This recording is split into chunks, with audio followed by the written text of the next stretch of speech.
আওয়ামী লীগকে নিয়ে অনেকটা বেকায়দায় আছে সরকার।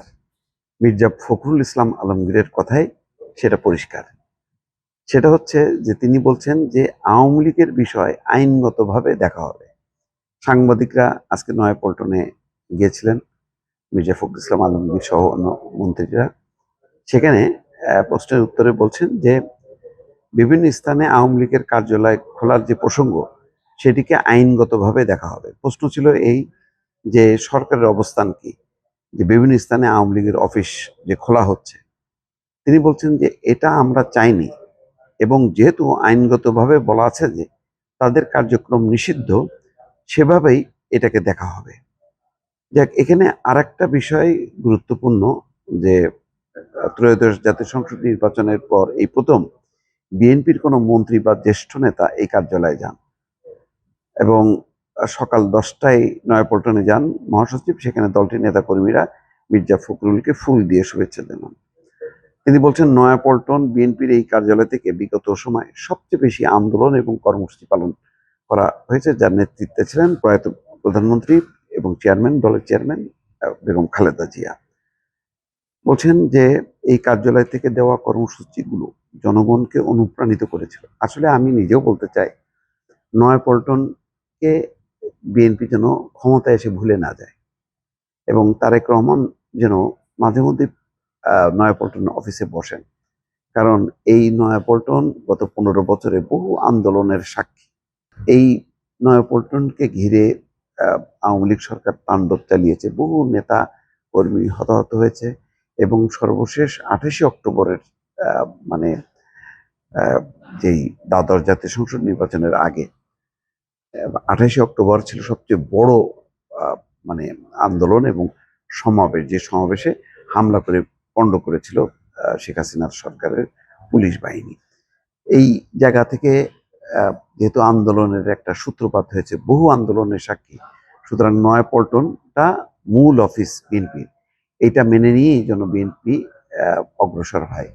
এখন সব যদি নয়াপল্টন ফাঁকা হয়ে গেল, সব যদি দৌড়ায়, যদি গুলশানের চেয়ারম্যানের কার্যালয়কে মূল অফিস বানানো হয়, এটা দুঃখজনক হবে এবং ইতিহাসের সাথে এটা অন্যায় করা হবে। যাই হোক, এখন আসি আওয়ামী লীগকে নিয়ে ডেকে দেয়া আছে কেন।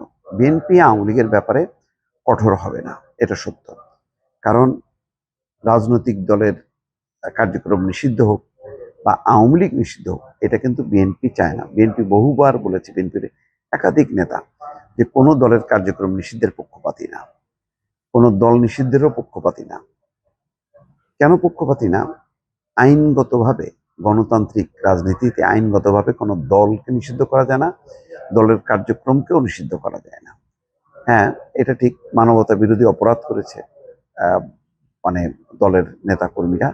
এখন পুরো দলকে আহ, এই শাস্তি ভোগ করতে হবে, নাকি যারা দলকে ব্যবহার করে, যারা ভুল পথে পরিচালিত হয়েছে তারা অপরাধী হবে?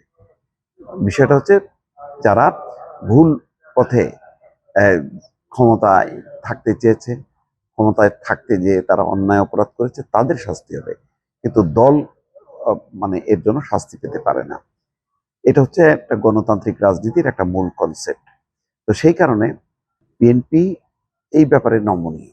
নমনীয় বলেই সারা দেশে আওয়ামী লীগের বিভিন্ন অফিস খোলা হচ্ছে, কোথাও কোথাও বাধা দেওয়া হচ্ছে, কিন্তু আলটিমেটলি মানে আস্তে আস্তে তার কার্যক্রম বাড়াচ্ছে।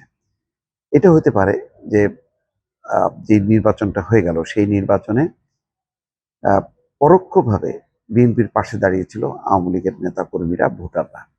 তারা তারা যতটা সংখ্যক গেছে, তার বলা যায় যে 90%, 80 to 90% ভোট কিন্তু তারা বিএনপিকে দিয়েছে।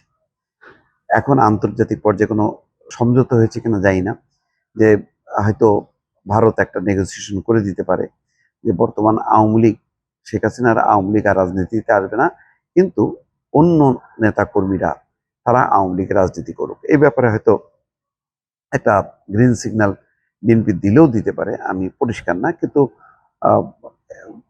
বিএনপির আওয়ামী লীগের ব্যাপারে তার দৃষ্টিভঙ্গি কিন্তু এখন না, তারা অনেক আগেই পরিষ্কার করেছে যে, এবং দেখবেন যে আওয়ামী লীগের কার্যক্রম যখন নিষিদ্ধ করা হয়, সেই যে আন্দোলন, শাহবাগে বা যমুনাকে ঘিরে, সেখানে কিন্তু বিএনপি নেতাকর্মীরা পার্টিসিপেট করেনি, সেখানে করেছে এনসিপির নেতাকর্মীরা আর জামাতের নেতাকর্মীরা।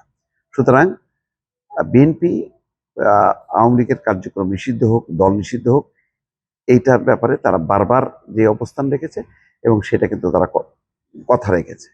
এখন যেহেতু বিএনপি ক্ষমতায়, সুতরাং এখন আওয়ামী লীগ জানে যে বিএনপির কেন্দ্রীয়ভাবে তাদের মনোভাব কি, সেই কারণে তারা সাহস পেয়েছে এবং আস্তে আস্তে তাদের রাজনৈতিক কার্যক্রম উন্মুক্ত করার চেষ্টা করছে। এবং একটা জিনিস সত্য, যে আওয়ামী লীগ যদি অ্যাক্টিভ হয়, তাহলে প্রথমেই তার সামনে এসে যেই যেই শক্তিটা এসে দাঁড়াবে সেটা হচ্ছে জামাত, এনসিপি। এখানে আপাতত আওয়ামী লীগ আক্রান্ত হওয়ার কোনো কারণ নেই বা উদ্বিগ্ন হবার কারণ নেই। বরং লং রানে, যেহেতু জামাত বেশ পাকাপোক্তভাবে বিএনপির প্রতিদ্বন্দ্বী হিসেবে দাঁড়িয়েছে এবং এই নির্বাচনে স্বাধীনতার পক্ষে বিপক্ষে এরকম একটি আওয়াজ যেহেতু ধ্বনিত হয়েছে, সেই আওয়াজে কিন্তু আওয়ামী লীগ বিএনপির পাশে দাঁড়াবে বা বিএনপি আওয়ামী লীগের পাশে দাঁড়াবে। জামাত আর হয়তো কখনোই বিএনপির পাশে দাঁড়াতে নাও হতে পারে। তবে বলে রাখি, রাজনীতিতে শেষ বলে কোনো কথা নেই। আওয়ামী লীগ যদি সত্যি সত্যি সেরকম একটি অবস্থায় চলে আসে, তখন হয়তো আবার বিএনপির সাথে জামাতের রাজনৈতিক সন্ধি হইলেও হইতে পারে।